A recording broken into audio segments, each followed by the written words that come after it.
In the days to come, you should expect more visas will be revoked as we identify people that we should never have allowed in because they lied to us. When they said they were coming here to be students, they didn't say they were coming here to occupy university buildings and vandalize them and tear them apart and have campuses hostage. If they had told us that, we would never have given them a student visa. Now, obviously, standing by his words months later, Sarah Williamson is standing by now live at Harvard and Cambridge University, or Cambridge, Massachusetts, excuse me. Sarah, talk to us about how this student visa freeze fits into the administration's broader crackdown. Yeah, look, this tug of war, if you will, between the federal government and the university is increasingly becoming more and more tense.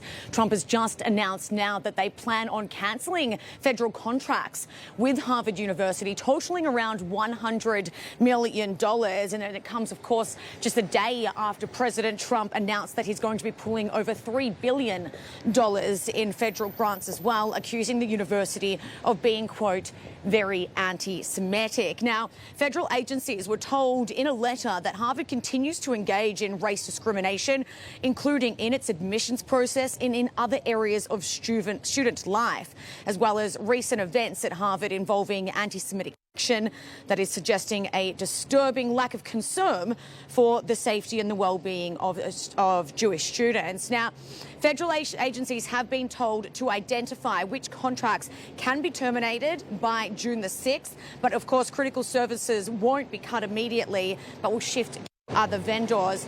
Now, as you mentioned as well, this all ties in with these international students, well, who we see frequently taking part in these protests on campus, which are being classified as anti-Semitic.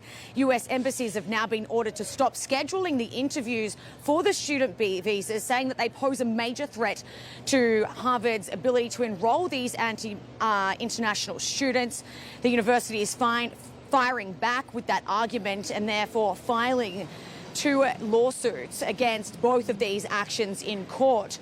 But the Trump administration's stance is supported, though, by controversy such as a recent news that is involving students who were criminally charged with assaulting a Jewish student in 2013. What you're seeing right now is that incident on your screen. One of the students has now been named class marshal by Harvard Divinity School, and the other has been awarded a $65 million fellowship to work at the Council on American Islamic Relations. Now, these charges against those 2 students were dropped, though, in exchange for anger management and community services.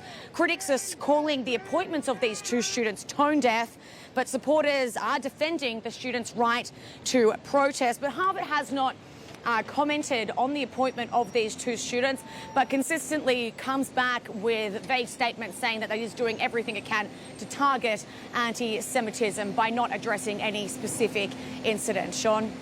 Comes back with vague statements saying that it is doing everything it can to target anti-Semitism by not addressing any specific incident. Sean?